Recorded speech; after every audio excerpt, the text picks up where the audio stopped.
کہ اس کا regime change اور اس کا فال آؤٹ، تو میں آپ کا شکریہ ادا کرتا ہوں۔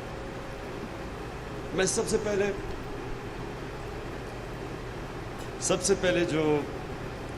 پہلے تو سارے اسپیکرز کا جو انہوں نے تبصرے کیے میں صرف اپریشیٹ کرنا چاہتا ہوں کہ سب نے مختصر پہلوؤں کے اوپر بات کی جو رجیم چینج کے ایفیکٹس آئے ہیں ملک میں۔ عمران ریاض نے بات کی کہ جس طرح میڈیا کے اوپر اب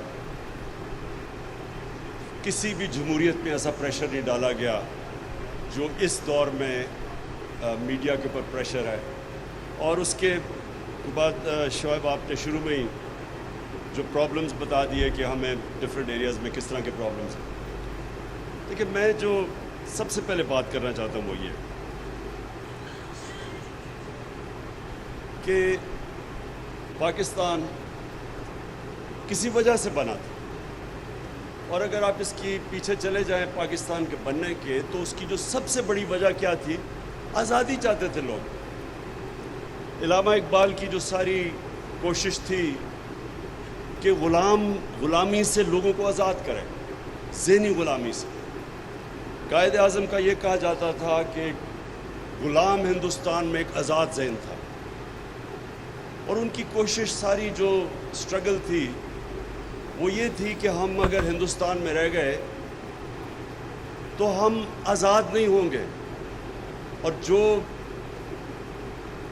قائد اعظم کی خاص طور پہ ہمیں ان کی بریلینس کے اوپر سوچنا چاہیے کہ وہ تب یہ پریڈکٹ کر رہے تھے کہ ایک دن نریندر مودی کا ہندوستان بنے گا جدھر مسلمانوں کی کوئی حیثیت نہیں ہوگی۔ تو اس لیے پاکستان بنا تھا۔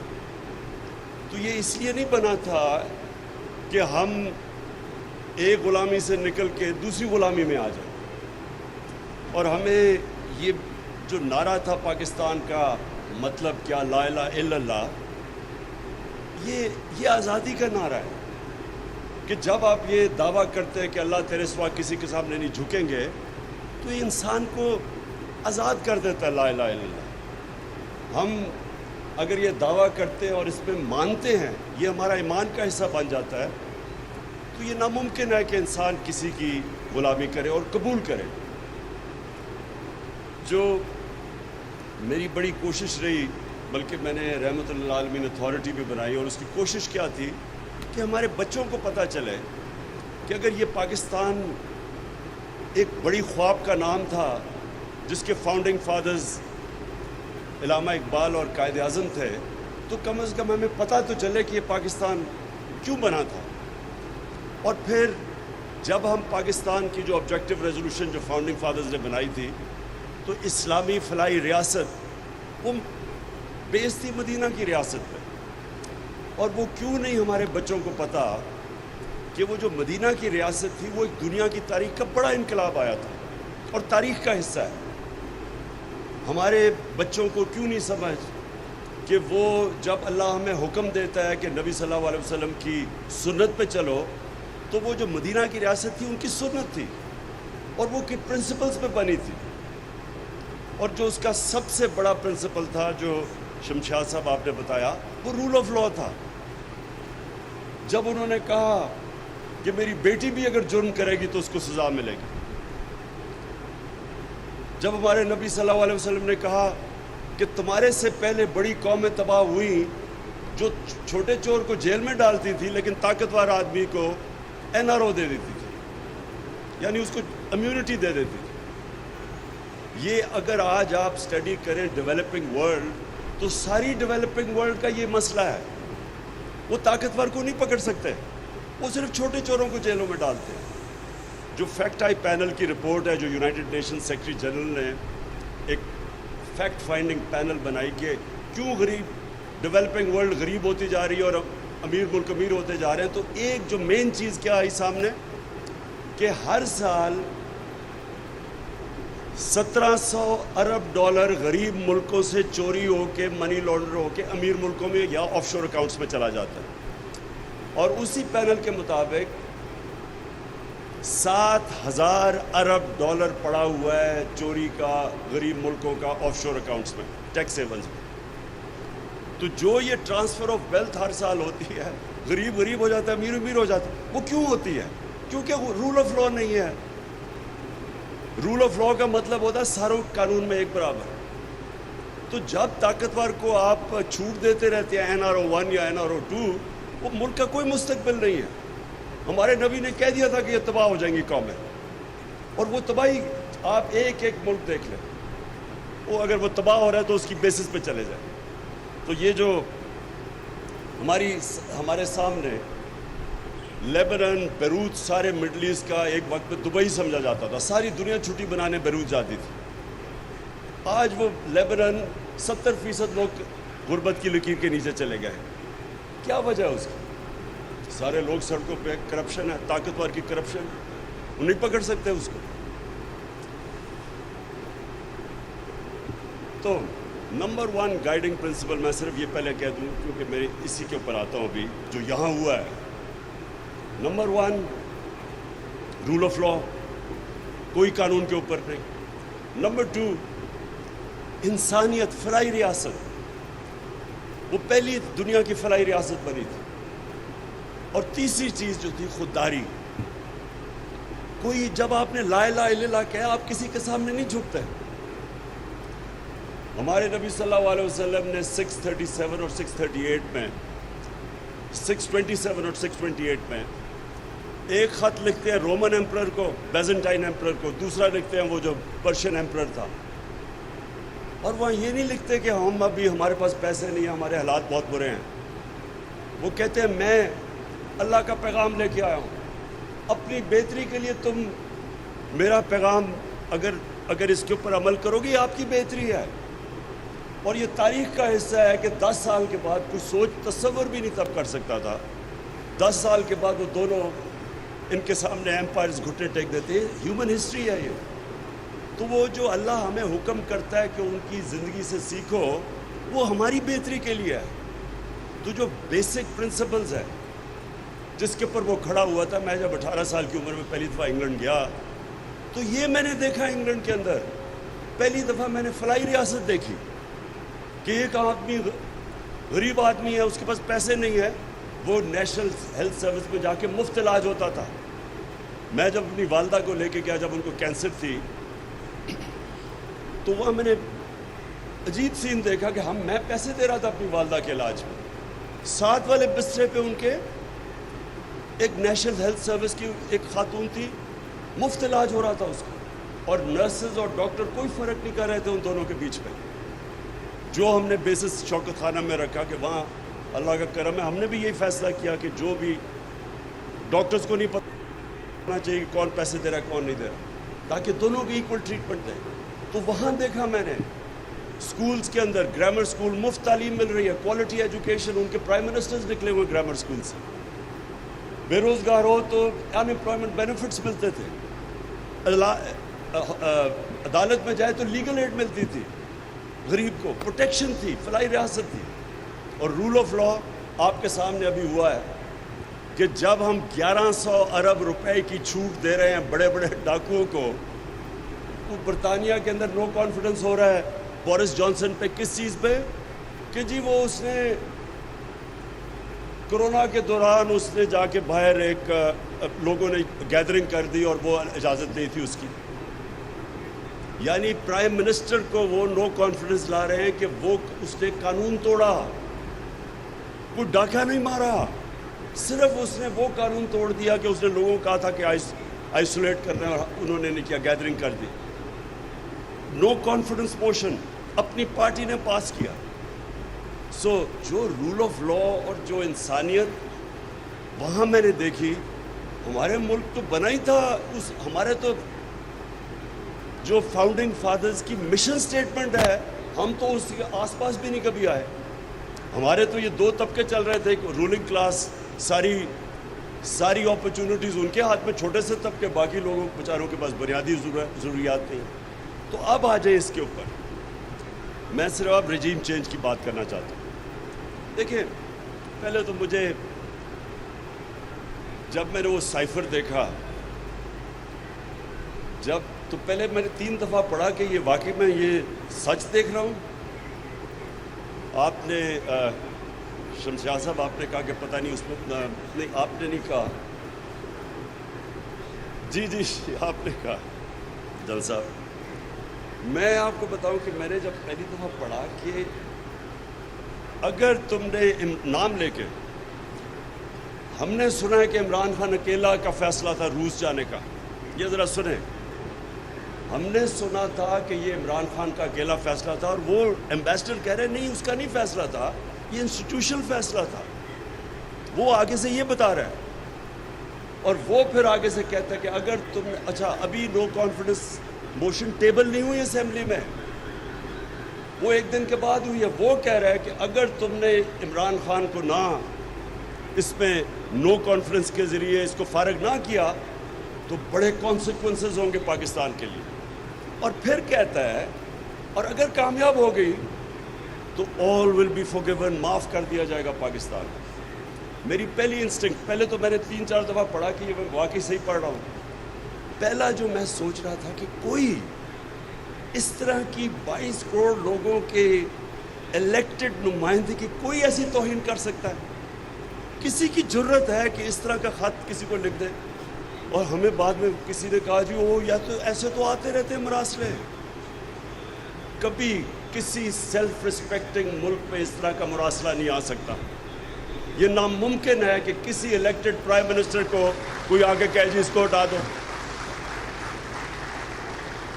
تو یہ کتنی توہین ہے ایک ملک کی، یعنی کس طرح کا ایک عام آفیسر کہہ رہا ہے کہ جی اس کو پرائم منسٹر کو ہٹا دو۔ تو مجھے دوسری حیرت ہوئی کہ میں پرائم منسٹر ہوں، وہ ایمبیسڈر ہے، فورن آفس میرے نیچے ہے، وہ کس کو حکم دے رہا ہے کہ اس کو ہٹا دو پرائم منسٹر کو؟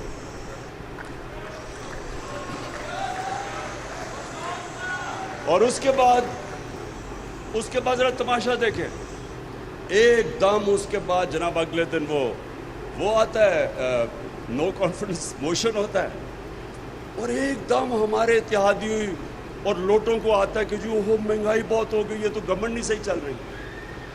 اب یہ سنیں ذرا، پہلے 2 سال ہمارا پہلا اتنا مشکل سال تھا، مشکل سال اس لیے تھا کہ ہمارے پاس 6 ہفتے کے تو ریزروز تھے، ہم پیمنٹس ہی نہیں کر رہے تھے اپنی ایکسٹرنل لائبلٹیز کی، ہم لوگوں کو بھی نہ بتا سکیں کہ وہ روپے پہ پریشر پڑے گا، روپے نہ گر جائے، ریزروز ہمارے نیچے تھے، باغے پھرے کبھی ادھر اپنے 3، میں ویسے ان کا شکر بھی کرتا ہوں، یہ جو ہمارے 3 دوست تھے جنہوں نے ہمیں پیسے دیے، نہیں تو ہمارے پاس تو بینکرپٹ تھے ہم، پہلے تو ادھر سے مشکل سے نکلے اور بڑا مشکل وقت تھا، اور IMF نے پھر کنڈیشنز لگائی ہمارے پر، سختی کی، ڈیمانڈ سکویز کی، بے روزگاری تھی، چیزیں انہوں نے، قیمتیں ہم نے بڑھانی پڑی، روپیہ گرا، جب روپیہ گرا باہر سے ساری امپورٹس مہنگی ہوں، تو مشکل وقت تھا، اوپر سے کرونا آ گیا اگلے سال، وہ پھر سکویز کیا، تو ہم 2 سال تو بڑے مشکل تھے ہمارے لیے، اور شکر کریں کہ میں نے لاک ڈاؤن نہیں لگا دیا، جو ساری اپوزیشن بار بار کہہ رہی تھی کہ لاک ڈاؤن لگاؤ، لاک ڈاؤن کہتے تو ویسے ہی ہمارا بیڑا غرق ہو گیا تھا، جس دنیا میں ملک میں لاک ڈاؤن لگایا ذرا دیکھے تو صحیح، ان کی اکانومیز تو اجڑ گئی، ہم پہلے ہی بری حالات میں تھے، ساروں نے 3 مہینے میں نے سارا پریشر برداشت کیا، نہیں لگایا لاک ڈاؤن پوری طرح، اور اپنی اکانومی بچائی، یہی IMF تھی، ان سے میں نے بات کر کے کنسٹرکشن سیکٹر کے لیے کنسیشنز لی، کیونکہ روزگار تو انہوں نے دینا تھا، انہی کے ساتھ ہم نے بات کر کے اپنے تھوڑے ٹیکس کم کروائے، ہم نے انسینٹیوز دیے، تو 2 سال تو بڑے مشکل تھے، لیکن تیسرا اور چوتھا سال 17 سال کے بعد، اب ذرا اکنامک گروتھ ریٹ دیکھ لیں، 17 سال کے بعد سب سے بہتر 2 جس میں ہماری معیشت اوپر گئی، جس میں ہماری ویلتھ کریشن ہوئی اور سسٹینیبل گروتھ کی طرف جا رہا تھا، مطلب کہ سارے سیکٹرز گرو کر رہے تھے، service sector, industry, large scale manufacturing جب اوپر آتی ہے، اس کا مطلب روزگار بھی ملتا ہے، ویلتھ کریشن ہوتی ہے، اور کنسٹرکشن سیکٹر کے ریکارڈ گروتھ ہوئی، تو ساری، اور پھر زراعت کے اندر جو ہم نے اپنے کسانوں کے لیے انسینٹیوز دیے اور جو ان کی قیمتیں دلوائیں، اور جو شوگر مافیا پیسے نہیں دیتا تھا کسانوں کو، ان سے زبردستی ان کو کسانوں کو پوری قیمت بھی دلوائی، ٹائم پہ پیسہ دلوایا، انہوں نے انویسٹ کیا، تو ہماری 4.4% ہماری زراعت اوپر گئی، تو ایک سسٹینیبل گروتھ پہ تو پاکستان نکل گیا تھا، تو تب ان کو جب جب 6% گروتھ ریٹ ہو رہی ہے تو تب ان کو کدھر سے آ گیا کہ جی بڑی مہنگائی ہوگی اور جی حالات بہت برے ہیں. وہ شکر ہے کہ ابھی 2-3 نے بول ہی دیا اسمبلی میں, سچ نکل ہی گیا ان کے منہ سے کہ وہاں حالات تو اچھے تھے. تو اب ہمیں کدھر سے ٹیلی فون آ رہے تھے اور وہ تو سامنے آ گیا اب سب کے. تو جو لوگوں نے جا کے سب سے پہلے لوٹے ہوئے, ہمارے پاس سارا ریکارڈ ہے کہ کون کون امریکن ایمبیسی میں جا رہا تھا. جو لوٹے ہوئے وہ سارے امریکن ایمبیسی. اب امریکن ایمبیسی کا کیا کام ہے, یہ بھی سوال پوچھے. میں کیوں چاہتا ہوں کہ سپریم کورٹ, میں کیوں چاہتا ہوں کہ اس کے اوپر پوری ایک جوڈیشل انکوائری بنے.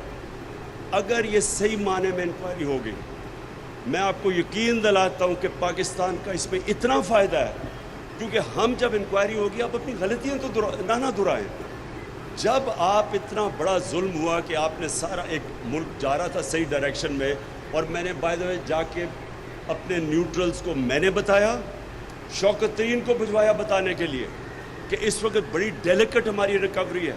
دنیا میں کموڈٹی سپر سائیکل آیا ہوا ہے. اس وقت اگر ہم نے اس کو ڈی سٹیبلائز کیا ملک کو, یہ سنبھال نہیں سکیں گے آپ اکانومی, کیونکہ اس وقت اگر روپیہ گرنا شروع ہو گیا, ہمارے پاس ریزروز ہی اتنے نہیں ہیں اور ہمیں مشکل پڑی ہوئی ہے کیونکہ قیمتیں اوپر, کموڈٹی پرائسز اوپر گئے ہوئے, تیل اوپر گیا ہوا تھا.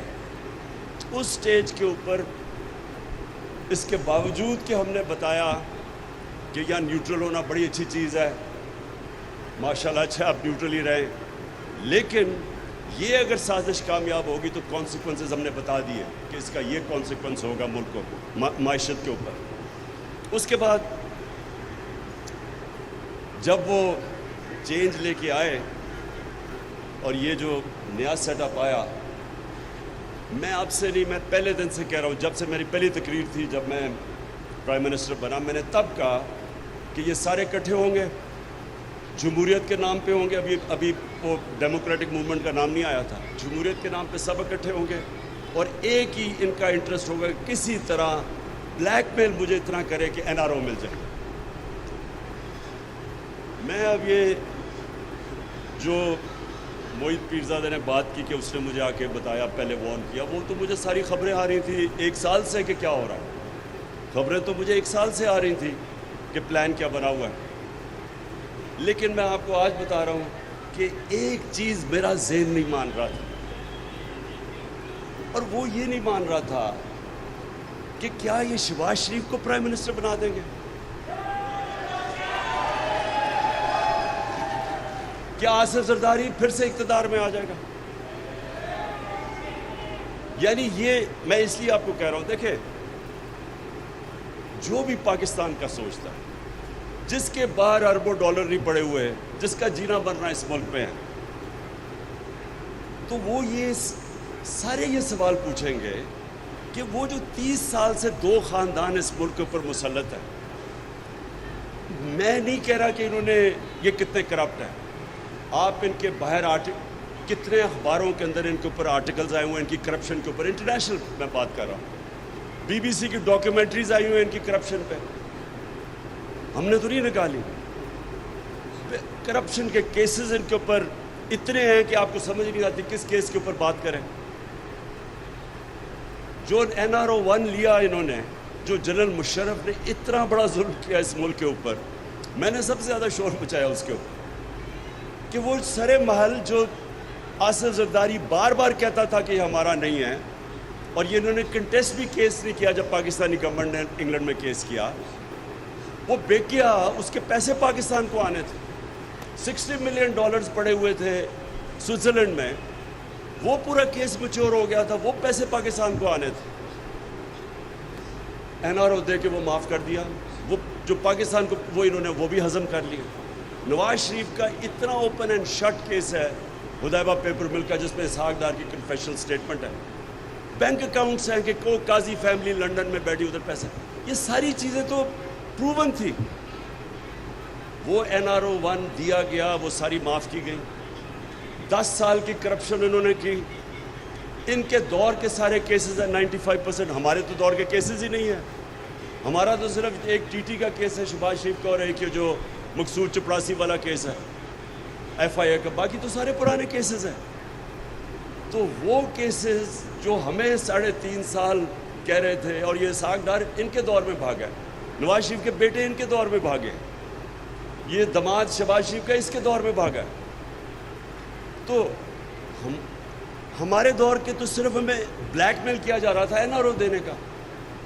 تو میرا پوائنٹ یہ ہے کہ کیسے کوئی سوچ سکتا تھا ان کو ملک کے اوپر لانے کے لیے؟ کون ملک کے اوپر اتنا ظلم کر سکتا ہے کہ شہباز شریف جس کو سزا ہونے والی تھی، انڈر ٹرائل تھا، اس کا کیس میچور تھا، کیسے کوئی اس آدمی کو اس ملک پہ مسلط کر سکتا؟ یا تو یہ سمجھے، یا تو ہم یہ سمجھے کہ وہ شاید وہ یہ سمجھ رہے تھے کہ اتنا بڑا جینیس ہے یہ، کہ یہ اتنا بڑا صبح 7 بجے اٹھ کے آفس پہنچ جاتا ہے، یہ اتنا زبردست کام کرے گا کہ ملک کو اٹھا لے گا.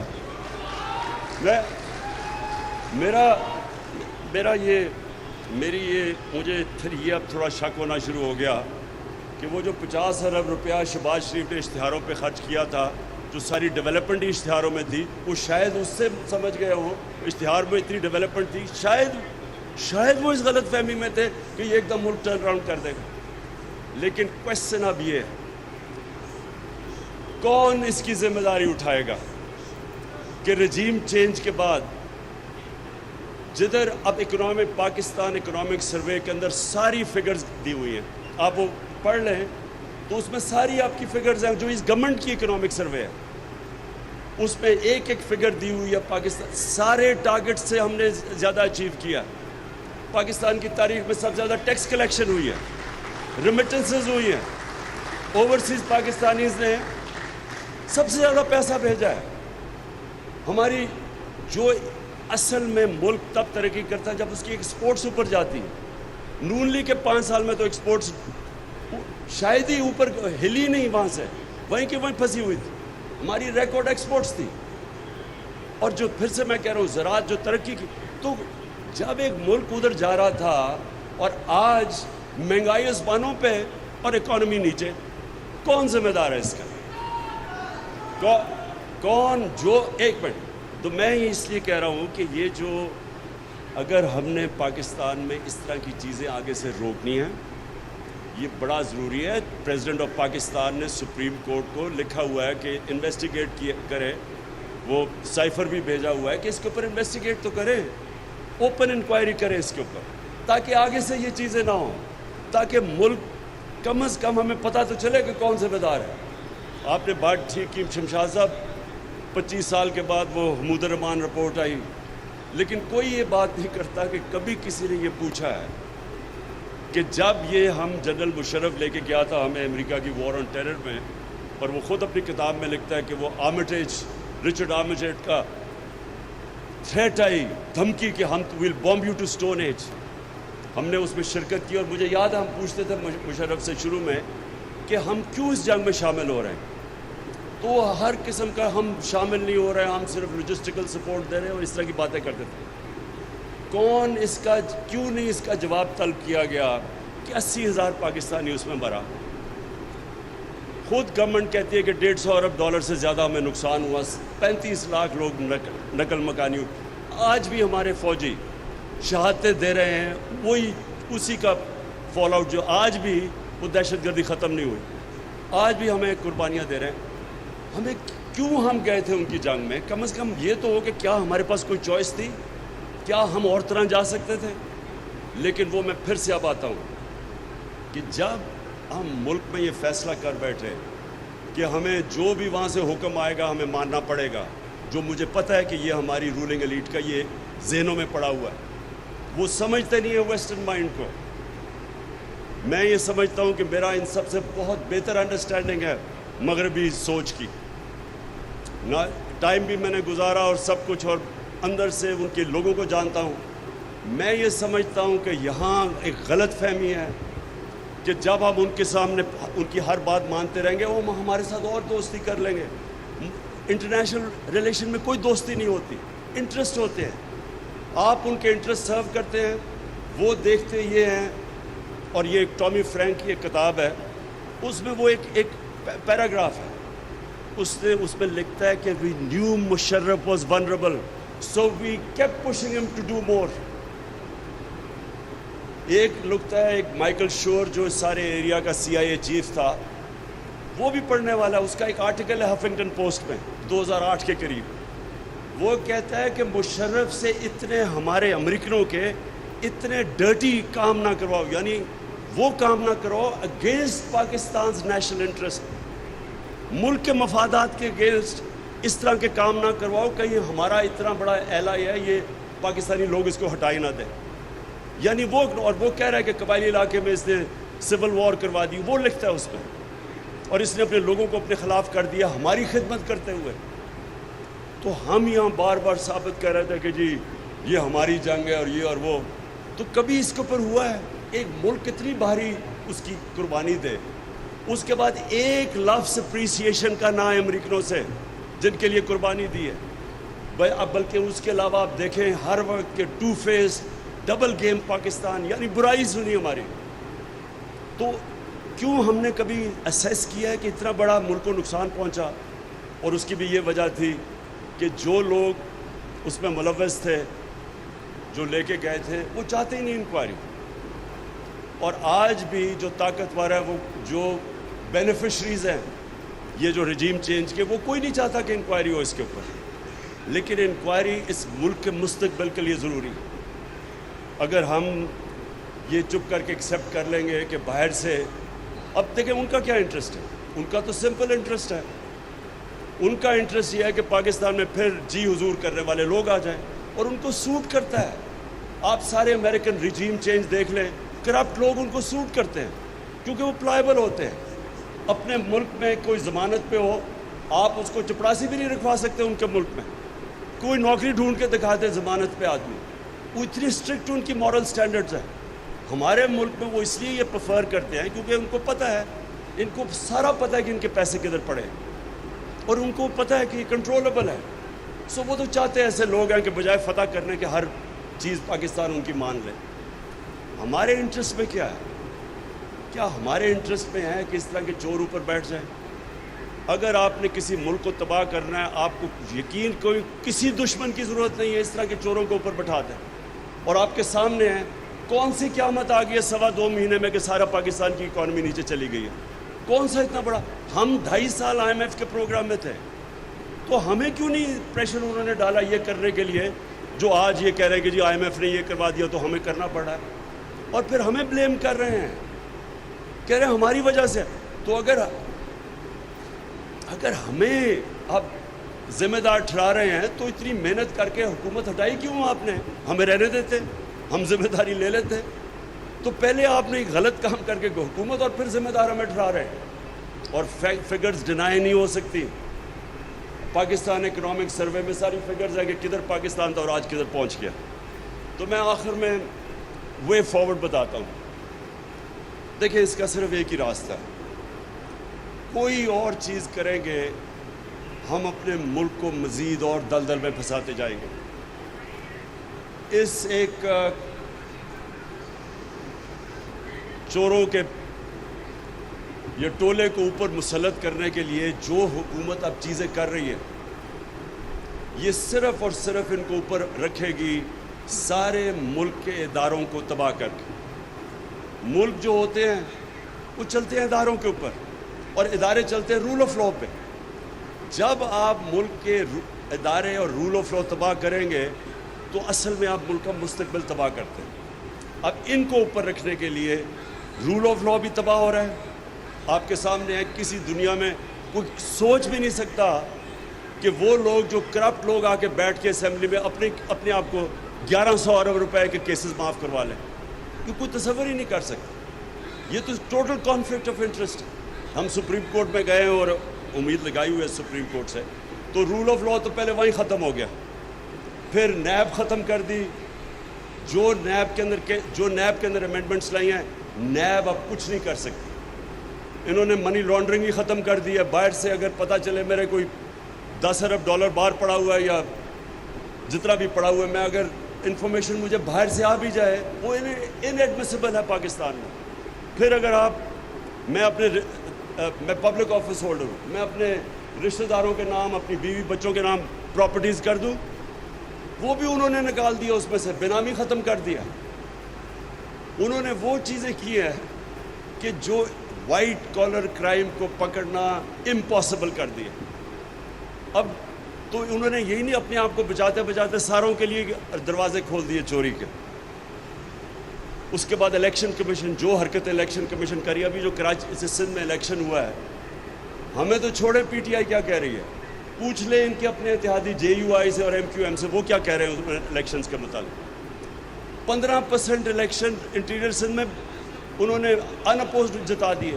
اور جب پوچھے تو صحیح ان اپوزڈ کیسے ہے، انہوں نے پولیس اور جو استعمال کیا لوگوں کو اٹھا لیا، وہی جو حرکتیں جو ذوالفقار علی بھٹو نے 1977 کے اندر، اس نے بھی تھوڑے سے لوگوں کو ان اپوز کروایا تھا، اس سے شور مچا تھا. یہاں تو 15% سیٹیں ان اپوزڈ ہو گئی ہیں.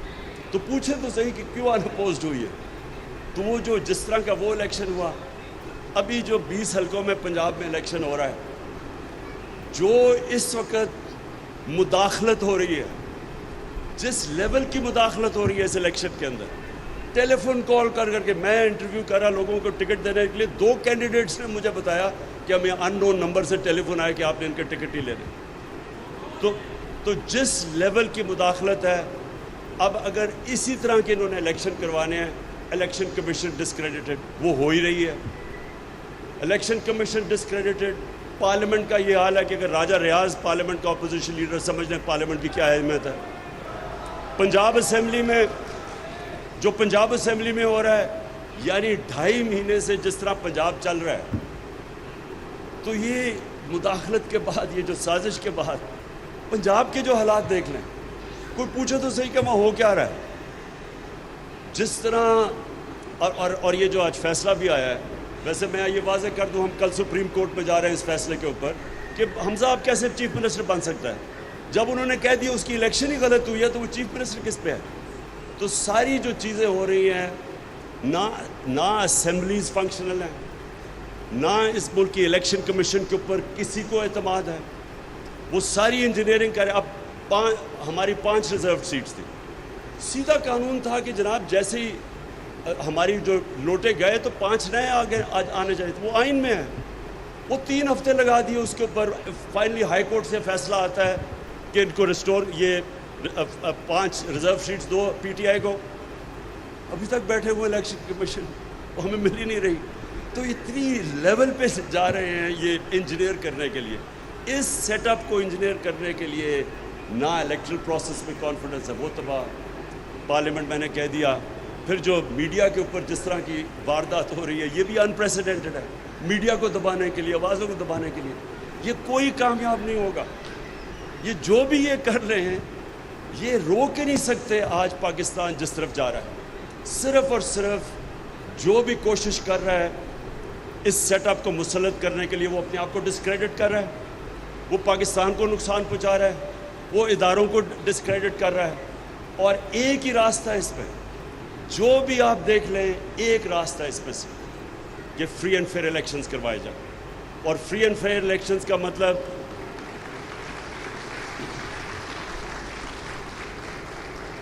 کریڈیبل الیکشنز، جس الیکشنز کی کریڈیبلٹی ہو. وہ الیکشن نہ یہ جو بھی اس وقت پنجاب میں ہو رہا ہے، یہ جو سندھ میں الیکشن کروائے گئے ہیں، اس الیکشن سے مزید اور انتشار بڑھے گا. جدھر ملک کی معیشت پہنچ گئی ہے اور جس طرف جا رہی ہے، مجھے خوف یہ ہے کہ وہ اس پوائنٹ پہ چلی جائے گی جب جو بھی بیل آؤٹ کرے گا، وہ پھر جب جو کنڈیشن جو اس کے لیے شرائط مانگے گا، وہ پاکستان کی جو ساورنٹی ہے وہ کمپرومائز کی جائے گی. ان لوگوں کو تو فرق نہیں پڑتا. جن لوگوں کو پیسے سے پیار ہے، جو صرف اپنی کرپشن بچانے کے لیے آئے تھے اور اپنی مزید کرپشن کرنے کے، ان کو تو فرق ہی نہیں پڑتا کہ پاکستان جو ایک عظیم خواب کا نام تھا، میں ہمیشہ سمجھتا ہوں کہ وہ کسی وجہ سے بنا تھا. ان کو تو فرق ہی نہیں پڑتا کہ اگر ہم کشمیریوں کی سٹرگل کی قبر کھود دیں، ہم ہندوستان سے ٹریڈ بھی شروع کر دیں، جو کشمیر میں ہو رہا ہے اس کو نظر انداز کریں. جو پہلے بھی کیا تھا نواز شریف نے، ملا ہی نہیں تھا حریت ممبر سے جب وہ مودی کی وہ کورونیشن پہ گیا.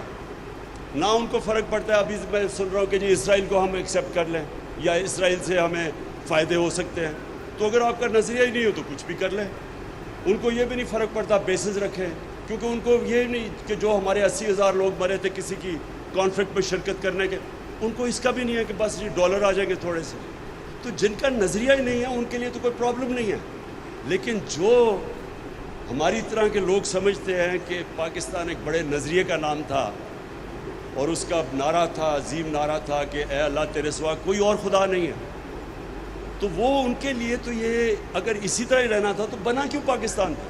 اگر آپ نے یہی کمپرومائز کرنی ہے تو وہ کہتے ہیں نا those who don't stand for anything fall for everything، کہ آپ کا جب کوئی نظریہ نہیں ہے تو کسی چیز بھی مان لو.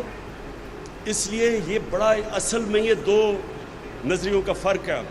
ایک یہ وہ مٹیریلز جو ذات کے لیے آئے ہیں، جو 30 سال سے بیٹھے ہوئے دو خاندان، جنہوں کو کوئی فرق نہیں پڑا کہ ایم ایل کانسی کو پکڑا دو، ان کو کوئی فرق نہیں پڑا جب وہ رمزی یوسف کو پکڑا دو ان کو پاکستان کے قانون بائی پاس کر کے، کوئی فرق نہیں پڑا جب وہ ریمنڈ ڈیوس نے دو لوگوں کو گولیاں مار دی مزنگ شہر کے بیچ میں، اس کو واپس دے دو.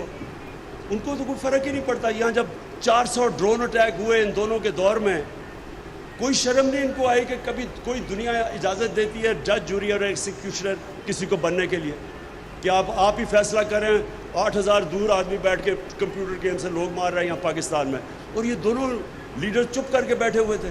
ان کو کیا فرق پڑتا ہے اس سے؟ فرق تو ان لوگوں کو پڑتا ہے جو سمجھتے ہیں. اور جو اکثریت ہے اس ملک کی اکثریت بلیو کرتی ہے نظریہ پاکستان میں. آج جو یہ لوگ نکلے ہیں، میں آپ کو خود بتاؤں کہ میں خود حیران تھا جس طرح پبلک نکلی ہے، لیکن میں نے اس نتیجے پہ آ گیا ہوں کہ جو اکثریت ہے اس ملک کی، وہ ابھی بھی اس خواب کے پیچھے ہے. یہ اوپر ہے جو تھوڑی سی ایک ایلیٹ، جو کرپٹ ایلیٹ ہو چکی ہے، جس کا صرف ذاتی مفادات کے لیے وہ سمجھتا ہے پاکستان بنا دو. یہ صرف ان کا ایشو ہے. باقی عوام ابھی بھی بلیو کرتی ہے اس نظریے پہ. اور لاسٹ چیز، میں ایک آپ کے لیے ایاز آخر میں یہ ایک آپ نے بات کی ایکسٹینشن کی، میں اسی کے اوپر اپنی تقریر ختم کرتا ہوں. دیکھیں، میں نے بڑا زندگی میں ایک عام سا آدمی ہوں، بڑی غلطیاں کی ہیں زندگی میں، لیکن میں نے جو کرکٹ کے اندر میں باقیوں سے آگے اس لیے نکلا کہ میں ہمیشہ اپنی غلطیوں کی انالیسس خود کرتا تھا، اپنا سب سے بڑا کرٹک تھا، اور ہمیشہ کوشش کرتا تھا کہ جو میں غلطی کرتا ہوں اس کو کریکٹ کیا جائے. اور میں یہ دنیا میں کسی بھی انسان کی، معاشرے کی، ادارے کی پروگریس میں صرف ایک ہی طرح پروگریس کرتا ہے کہ اپنی انالیسس کرے، اپنی غلطیاں دور کرے اور پھر وہ آگے بڑھتا ہے. میں نے یہ 3.5 سال جو حکومت میں بیٹھا، اللہ نے موقع دیا، یہ تھے میرے سب سے مشکل 3.5 سال زندگی کے، لیکن انہوں میں نے بڑی چیزیں سیکھی. اور میں یہ سمجھتا ہوں کہ جب اتنے بڑے چیلنجز تھے، کیونکہ چیلنج بہت بڑا تھا، کیونکہ ایک کرائسس تو تھا نہیں. ہر روز صبح اٹھتے تھے، اچھا جی وہ ادھر پی آئی اے بینک، ریلوے کا یہ، ہر دوسرے دن کوئی نیا کرائسس ہوتا تھا کہ پیسے نہیں ہیں جی اب. سو اس کرائسس کے اندر، کرائسیز کے اندر بڑی چیزیں میں نے سیکھی.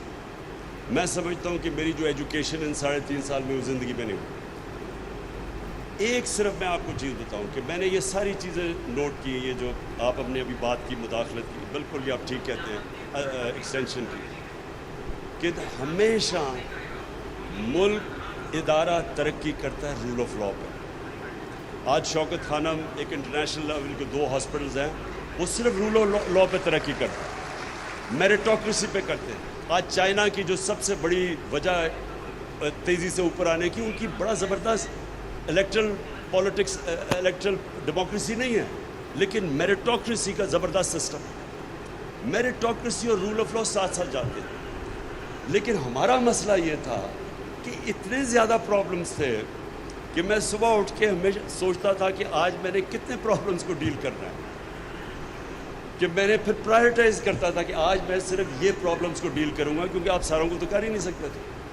ملک کے اندر ایک انسٹیٹیوشنل بریک ڈاؤن ہے، اور وہ آیا 30 سالوں سے دیر سے آ رہا تھا. جب آپ مارشل لا لگاتے ہیں تو سب سے پہلے ادارے ختم ہو جاتے ہیں، رول آف لا ختم ہوتا ہے. اور جو ہمارے ڈیموکریٹس تھے انہوں نے کبھی بھی ان کا رول آف لا ایشو نہیں تھا. Relaxation of all the rules تو نواز شریف نے شروع کیا تھا. Relaxation of all the rules means rule of law کو توڑنا. سو جو ملک کے مسئلے تھے جو میں نے اسٹڈی کرتا گیا over the period of time, میں آپ کو یہ کہہ دوں کہ یہ آپ بات بالکل ٹھیک کہہ رہے ہیں, لیکن وہ جو ان کانٹیکس میں میں آپریٹ کر رہا تھا مجھے بڑا کیئرفلی دیکھنا پڑتا تھا کہ یہ مسئلے ہیں اور میں سارے نہیں ڈیل کر سکتا ایک وقت, تو پھر مجھے پک اینڈ چوز کرنا پڑتا تھا, پرائرٹائز کرنا پڑتا تھا. اور ہم واپس دیکھتا ہوں بہت چیز بہتر کر سکتے تھے, بڑی چیزیں اور بہتر کر سکتے تھے, لیکن اس ساروں کے باوجود جو کرائسس تھے, میں یہ سمجھتا ہوں کہ بینکرپٹ اکانومی, کووڈ-19 جو ایک دنیا میں 100 سال میں ایک دفعہ کرائسس آتا ہے, اس کے اندر سے ہم جو سٹیئر کیا, اور پھر یہ سپر سائیکل کموڈٹی کا اور یوکرین کی وجہ سے. اگر آج میں پیچھے دیکھوں تو جب میں شروع کیا تھا 3.5 سال پہلے, اور میں اینڈ میں دیکھوں کہ جو آج اکنامک سروے میں پاکستان کی آل راؤنڈ گروتھ تھی, آئی ایم ایف نے بھی کیا سسٹینیبل گروتھ تھی, اگر یہ ہو سکتی تو میں سمجھتا ہوں کہ یہ اس کانٹیکس میں ہمارا بڑا کامیاب, بیئرنگ ان مائنڈ جتنے کرائسس تھے, 17 سال میں سب سے زیادہ بہتر اکنامک گروتھ پچھلے 2 سال میں ہوئی تھی. میں سمجھتا ہوں کہ یہ ہماری بہت بڑی